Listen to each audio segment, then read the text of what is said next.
second largest number in given array. దీన్ని మనం sort method ద్వారా యూజ్ చేసి సెకండ్ లార్జెస్ట్ నెంబర్ ని మనం ఫైండ్ అవుట్ చేస్తాము. ఫస్ట్ మనకి ఇన్పుట్ కావాలి కాబట్టి అరే ఎలిమెంట్స్ అని చెప్పేసి ఒక ఇన్పుట్ ఎలిమెంట్ తీసుకున్నాను. దాంట్లో 5 1 4 3 2 అని చెప్పేసి మనము ఎలిమెంట్స్ తీసుకున్నాము. అయితే మనకు ఒక అవుట్పుట్ కావాలి కాబట్టి అవుట్పుట్ కోసం మనము సెకండ్ లార్జెస్ట్ నెంబర్ అని చెప్పేసి ఒక వేరియబుల్ తీసుకున్నాము. అయితే ఈ యొక్క మనం ఏదైతే సార్ట్ చేయాలో ఆ యొక్క ఎరేని అంటే ఎరే ఎలిమెంట్స్ ని మనము ఎరే ఎలిమెంట్స్ డాట్ సార్ట్ అని చెప్పేసి సార్ట్ మెథడ్ ని ఇంప్లిమెంట్ చేస్తాము. సార్ట్ మెథడ్ ఏం చేస్తుందంటే మనకి అసెండింగ్ ఆర్డర్, డిసెండింగ్ ఆర్డర్ మరియు మనకు కావాల్సిన కస్టమ్ ఆర్డర్ ఈ మూడిట్లో మనకి ఏది కావాలంటే అది లాజిక్ ని బట్టి అది ఇస్తూ ఉంటుంది. మనకి ఫస్ట్ అసెండింగ్ ఆర్డర్ కావాలి కాబట్టి అసెండింగ్ ఆర్డర్ లో ఏబి అని చెప్పేసి 2 పారామీటర్స్ తీసుకున్నాము.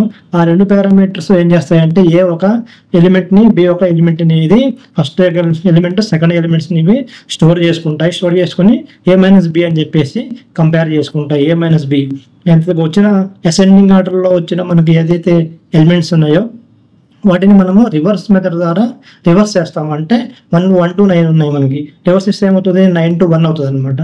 ఈ 9 to 1 లో వచ్చినప్పుడు మనకి ఈ సెకండ్ లార్జెస్ట్ నెంబర్ ఏదైతే మనకి ఇక్కడ స్టోర్ అయిందో దానిని ఏం చేస్తామంటే సెకండ్ లార్జెస్ట్ నెంబర్ని మనము ప్రింట్ చేస్తాము. సెకండ్ లార్జెస్ట్ నెంబర్ అనేది మనకి ఇక్కడ ఏమొస్తుంది 9 వస్తుంది. ఎందుకంటే 1 to 9 వచ్చింది మనకి అసెండింగ్ ఆర్డర్ అంటే వాటిని రివర్స్ చేస్తే 9 to 1 వచ్చింది. మనకు కావాల్సింది సెకండ్ లార్జెస్ట్ నెంబర్ కాబట్టి మనకి ఏం చేస్తాం మనము దాని యొక్క ఇండెక్స్ 1 అని చెప్పేసి తీసుకుంటాము.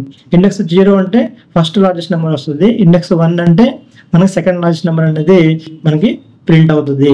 ఇది మనకి దీంట్లో స్టెప్ బై స్టెప్ ఎగ్జిక్యూషన్ కావాలనుకుంటే మనం షార్ట్ మెథడ్ ని ఇది షార్ట్ మెథడ్ ఎలా పనిచేసేది అని చూసినట్టయితే మనకి ఏ మైనస్ బి అని చెప్పేసి మనం ఈ యొక్క క్యాలిక్యులేషన్ ద్వారా ఇది ఫైండ్ అవుట్ చేస్తూ ఉంటుంది.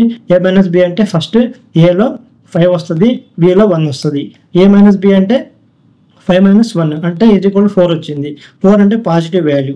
పాజిటివ్ వాల్యూ వస్తేనేమో బిని ప్రింట్ చేస్తుంది, నెగిటివ్ వాల్యూ వస్తేనేమో ఏని ప్రింట్ చేస్తుంది. అలాగా దాన్ని బేస్ చేసుకుని ఇది ఆ ఒక్క ఫార్ములాని బేస్ చేసుకుని ఇది మనకి సార్టింగ్ తీసేసి అసెండింగ్ ఆర్డర్ అనేది మనకి ప్రింట్ చేసి ఇస్తుంది అనమాట.